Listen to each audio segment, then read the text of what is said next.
This is the Strong is a Mindset podcast, episode number 174. If you've ever wondered why you can't seem to get started, stay consistent, or stop burning out, this episode is for you. This is the Strong is a Mindset podcast, where you'll learn how to build both a strong body and a strong mind by eating, moving, and thinking. I'm your host, physician, personal trainer, certified health coach, and certified life coach, Carrie Holland. Hey, how are you? What's new? What's good? So, what's good here? Well, this week, I had the opportunity to give a keynote talk for a local area credit union's Enrichment Day.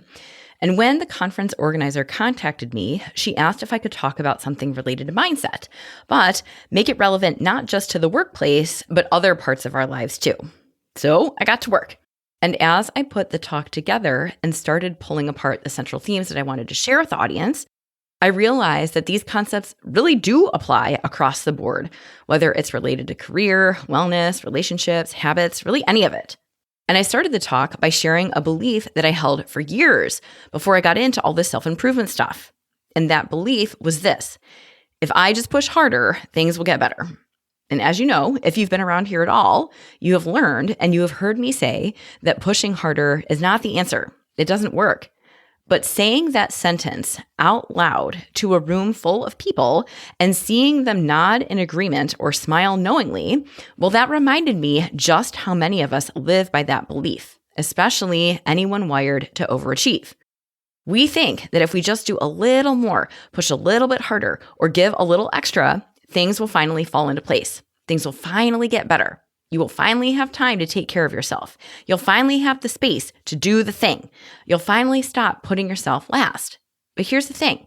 You can't outwork your exhaustion. You can't outwork your stress. It's a trap because more effort is not the answer. And sometimes more effort is exactly what's keeping you stuck. And that effort is clouded by the belief that you have to keep grinding. And here's the thing. The problem isn't necessarily the work itself, but instead the story we tell ourselves about it. So I am not saying this to say that you're not busy, and I'm not saying that you're not overloaded with work. Burnout is rampant in so many industries. In fact, I can't think of a single industry where people aren't burned out. But that being said, I want to also point out that it's not just the workload that's the problem. It's not solely your to-do list that's the problem.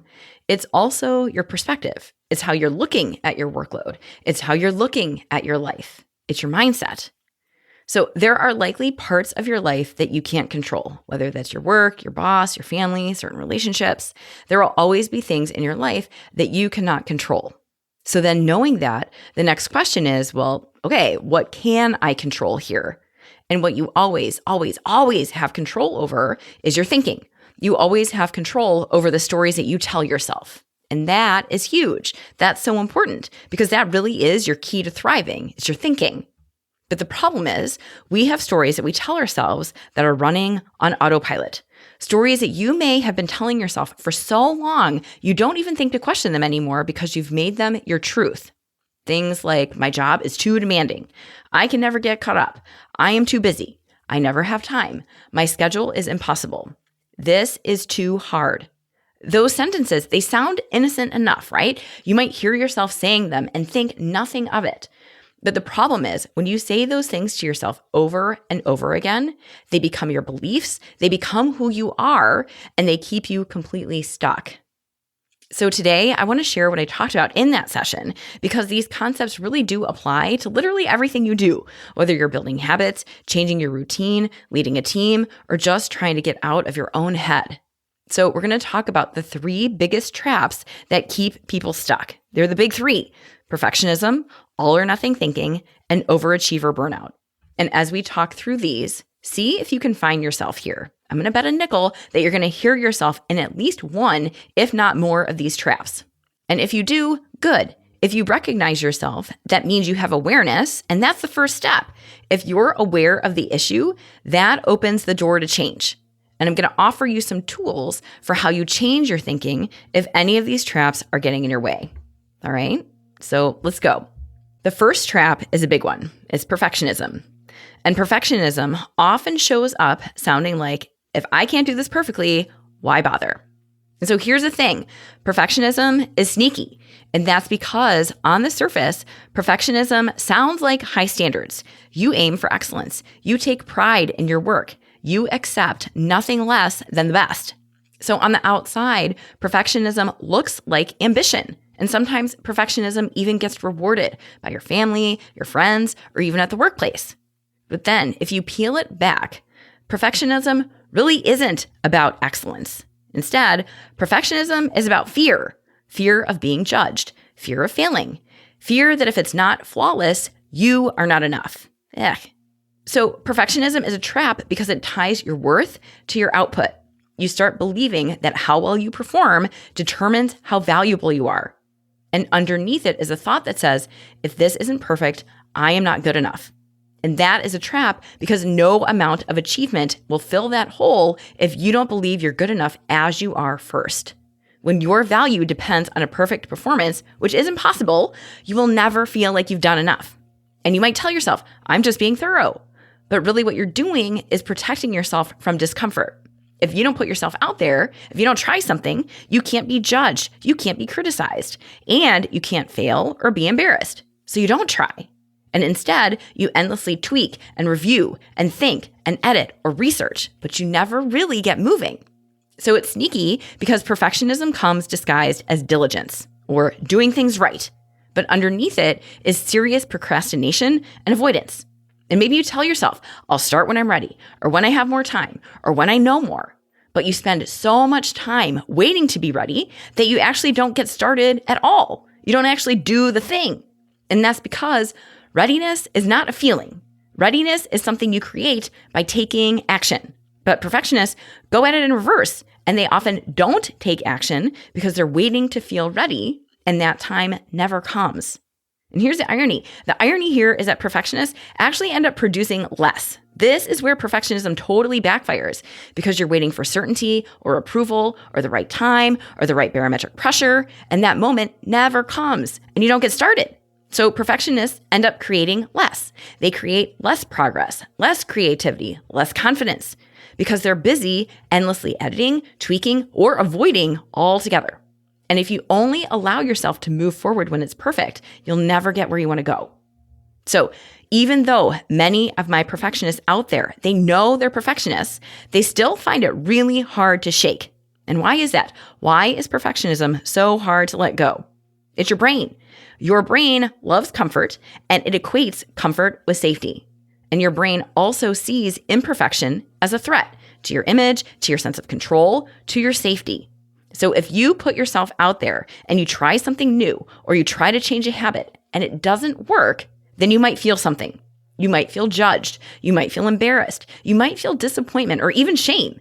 And your brain considers this and says, no, thank you. And instead, your brain offers all kinds of resistance and gives you all kinds of reasons to not try. It will tell you, don't bother because you don't want to face criticism if you mess up.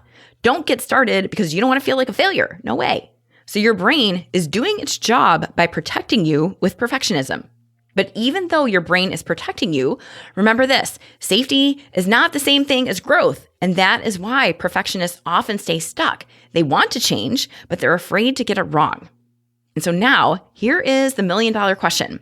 If perfectionism is your brain's way of keeping you safe, how do you start doing things differently without feeling like you're jumping off a cliff?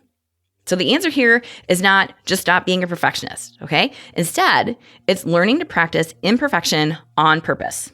So that means instead of trying to think your way out of perfectionism, you have to act your way out of it. And that means you start small. You send the project without reworking it 5 times. You go to the gym, even if you don't have the perfect plan ironed out. You try the thing you've been thinking about without over-researching it first.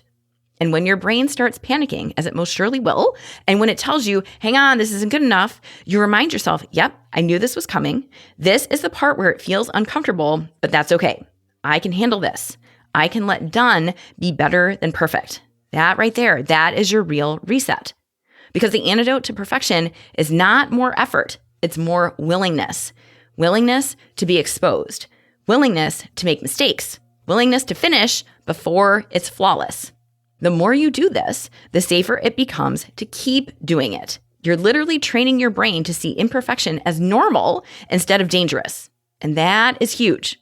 So if you want to break the cycle of perfectionism that is keeping you totally stuck, you do not need to get existential. You do not need to overanalyze. You don't need to ask yourself any fancy questions. You have to decide to do the thing, even if it's rough, unfinished, or awkward. So that means you hit send. You walk in. You press record. You try. And you let it be uncomfortable, and you let it be imperfectly done. And it won't feel great at first, and that's fine. That doesn't mean anything has gone wrong. You're not supposed to feel confident yet.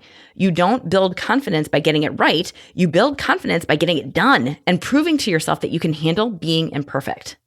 So that is a big one. All right, so now let's talk about the next big trap. So if perfectionism keeps you from getting started, the next trap keeps you from continuing, and that is all or nothing thinking. All or nothing thinking shows up as, well, I already blew it, so the whole day is blown. It can also be called might as well thinking, meaning, well, I ate this whole pizza, I messed up, so I might as well have the cupcakes too. And this is another serious trap because all or nothing thinking makes every decision depend on the one before it. So instead of one choice being independent, all or nothing thinking ties them all together. When the reality is, each meal, each workout, each decision stands on its own. But the problem with all or nothing thinking is that it collapses them all together. So if you fail one, you fail the whole thing, and it leaves you no room for being human.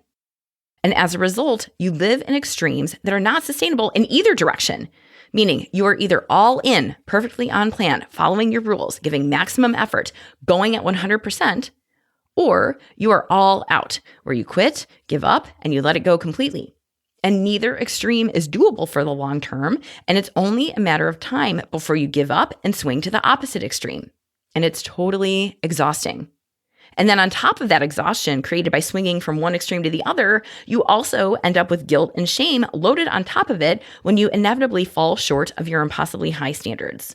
And when you do fall off, you don't just see it as a single mistake. Often you use that one slip up against yourself and turn that into proof that you are failing altogether.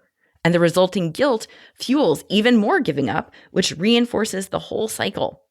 And so ultimately, all or nothing thinking totally blocks your consistency. When your progress collapses the moment it's not perfect, it makes it really hard for you to stay consistent. So when you eat your weight in French fries and you tell yourself, that's it, I blew it, and then you proceed to go on a week-long junk food bender as a result, only until you get sick of it and go back onto salad, that is not consistency. That on-again, off-again nature of all or nothing thinking will totally erode your consistency and make it really hard for you to keep up your habits. So why is all or nothing thinking so hard to fix? Well, once again, there's a pattern here. It's your brain. Your brain loves certainty. It loves clear categories, right or wrong, success or failure, good or bad. It wants black and white answers because they take less effort. Your brain wants clear wins, and it does not like the gray zone at all. And that's the tricky part. That gray zone, which is messy, it requires thinking, deciding, and staying present. And those all take a lot of energy, and your brain does not like that at all. Your brain wants shortcuts, and it wants certainty.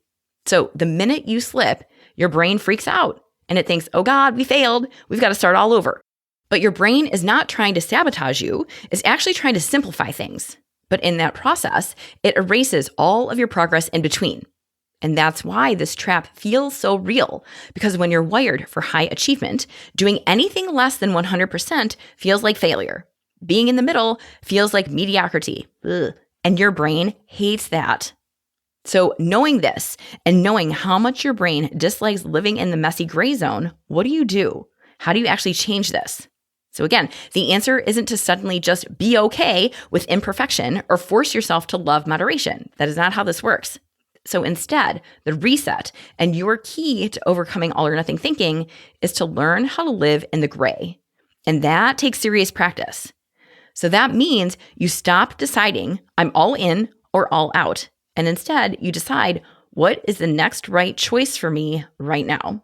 So that means if you eat 5 pieces of pizza when you plan to eat none, you move on. You don't make it mean that you might as well eat the cupcakes, and you have your apple for a snack instead, just as you planned. Or if you skip one workout, you still show up tomorrow and get the next one done. So in essence, you stop using one misstep as permission to burn the whole thing down, okay? And here's the thing to know. Being in the gray zone, that feels awkward. I'm not going to sugarcoat it. It is not satisfying. It does not give you the nice dopamine hit of perfect or the emotional release of screw it, I give up. Being in the gray, it just feels ordinary. And I know that's a hard sell, but ordinary is where your consistency lives. And when we're talking about changing your habits or really changing your life, that consistency is essential. So the more you practice living in the gray zone and letting it be messy, the more you teach your brain that imperfect is okay and imperfect is still progress. And that progress might look like getting up faster after you mess up, or realizing it sooner instead of pretending everything is fine, or having less of a low before you get back up. All of it. All of those are evidence of bouncing back. Those are all evidence of resilience, and they all count. And they all speak against all or nothing thinking, okay? So when you realize and actually practice that missing once does not erase all your progress, that is when you're unwinding all or nothing thinking.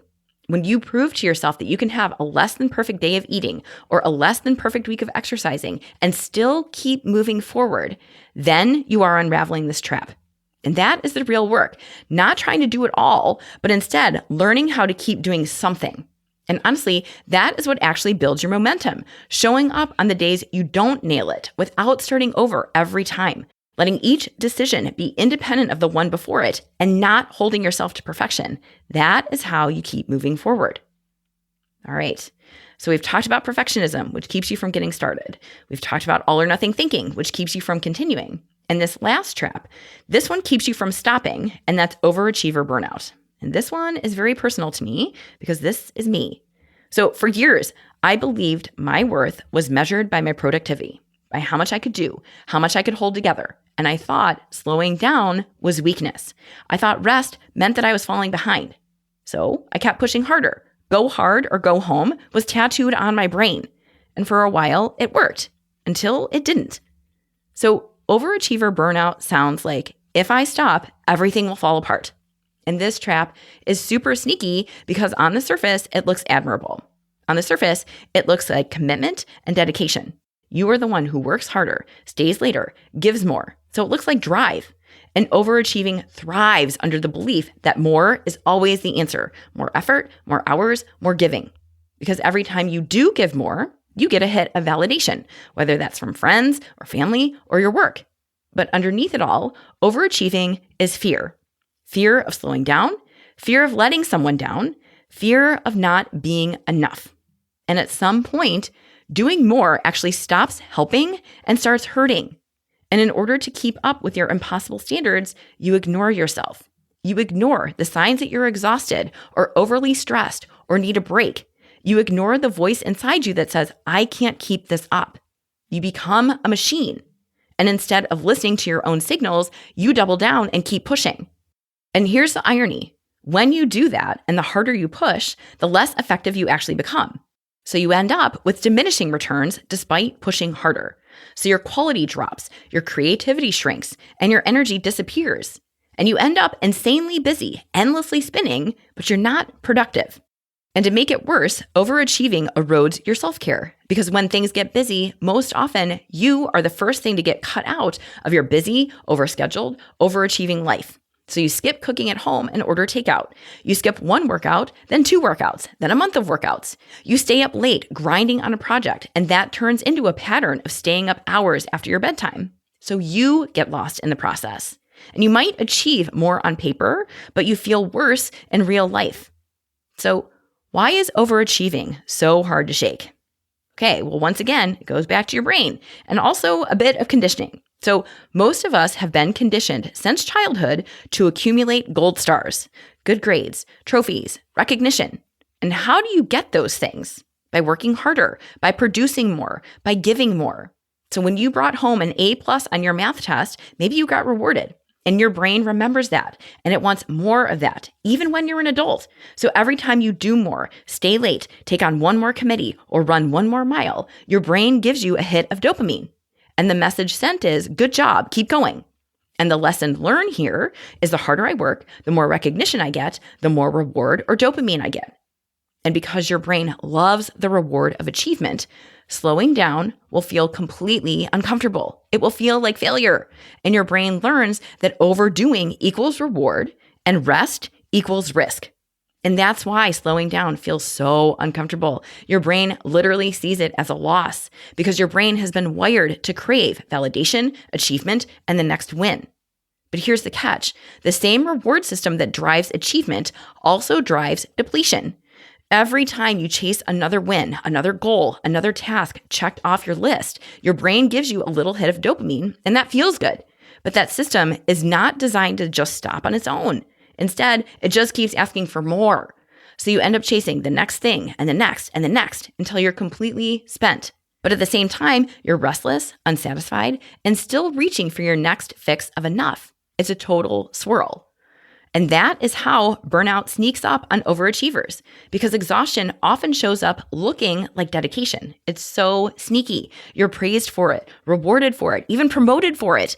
So your brain learns, this is who I am. This is how I stay valuable. And underneath it all, you're running on fumes. So how do you pull yourself out of the trap of overachiever burnout when your brain has been rewarded for overdoing your entire life? Here's the truth. You don't just flip a switch and suddenly feel okay slowing down. You have built years of evidence that more is better. So your brain believes that more is the only safe way to operate. So knowing that means the reset here is less about doing less and more about proving to yourself that enough is safe. So really hear that. It's about proving to yourself that enough is safe. And you are the one who gets to decide that you are enough as you are without having to run yourself into the ground, joining every committee, project, carpool, book club, all of it. And declaring enough starts small. It might look like closing your laptop when the workday ends, even when your brain is screaming at you just one more email. Or it might mean going for a walk instead of your usual 4-mile run when your body is tired, not because you're lazy, but because you're choosing recovery on purpose. It might also mean saying no to something you technically could fit in, but you say no anyway because you're learning that protecting your time and energy matters.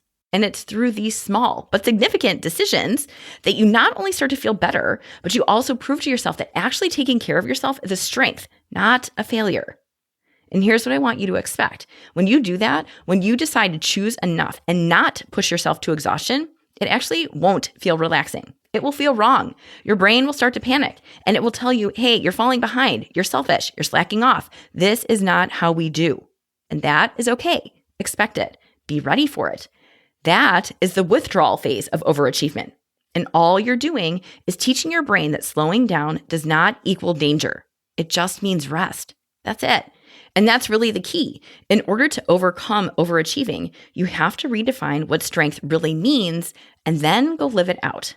So for me, and hopefully for you too, you learn that strength is not running yourself into the ground. It's not being a machine and giving so much that you have nothing left for yourself. It's not giving up everything that makes you whole in order to make your friends, your partner, your kids, or your coworkers happy. Instead, strength is having the courage to trust that you are enough as you are and that your worth is not measured by what you are for other people. Your worth does not evaporate when you rest, and the world does not fall apart if you slow down. Because when you start operating from that kind of strength, the quiet, sustainable kind, you'll finally have the capacity to do your best work and still have something left for yourself. All right. If you heard yourself in any or all of these traps, good. That means you're human. So these patterns, perfectionism, all or nothing thinking, overachiever burnout, these are not character flaws. They are actually coping mechanisms. They're the ways your brain has learned to protect you from judgment, discomfort, and failure. And they work until they don't. Remember, perfectionism keeps you from getting started. All or nothing thinking keeps you from continuing. And overachiever burnout keeps you from stopping. And here's the good news. These patterns, they do not have to be permanent. They are not personality flaws or fixed traits. They are habits of thought. And remember, thoughts are habit too. And like any habit, they can be unlearned and replaced with thinking that moves you forward. So it takes work, it takes awareness and practice, and your progress is not going to be linear. Progress for you might mean you catch yourself a little faster, or maybe you interrupt your usual spiral a little sooner than you would have 6 months ago, or maybe you mess up but make the next best decision when normally you would have let everything fall apart. And over time, these small shifts add up until one day you realize you are not stuck in the same loop anymore. That's the work. You notice the trap when it comes up, you name it, and instead of defaulting to your usual pattern, you pause long enough to intentionally choose something different. So you send the thing that is not perfect. You get back on track after one day off instead of throwing the whole week away. And you trust that enough really is enough, that you are enough. And no, none of that is easy. And it's not quick either. It's uncomfortable and it takes repetition. But every time you do it and choose a different way of thinking, you're retraining your brain. Every time you practice believing progress over perfection, consistency over extremes, or rest over more, you're teaching your brain that safety and growth can exist in the same space. And over time, that is how you change, not by grinding harder, but by thinking differently. So if you feel stuck right now, I want you to remember this. Change, it is possible. It's certainly not easy. It's not comfy, but it is possible. Start noticing the traps, catching yourself sooner, and proving one action at a time that you can do this differently. You can start before you're ready, you can keep going when it's messy, and you can stop when you've done enough. That right there, that is your reset. That's how you get unstuck, and that is how you build real strength from the inside out. All right? And if you want help with this, let's go. When you coach with me, I'll help you find the traps that are keeping you stuck, and we'll rewire both how you think and what you do. Check out my website, send me a message at www.carriehollandmd.com/contact, and let's talk about how to get you unstuck for good. All right? Thank you again for hanging out with me, and I'll catch you again next week.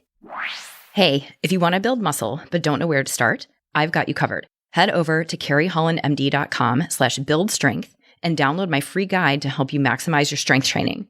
Inside, you'll find the essential exercises for building muscle, plus simple 1, 2, and 3-day workout plans that you can follow with just dumbbells and a bench.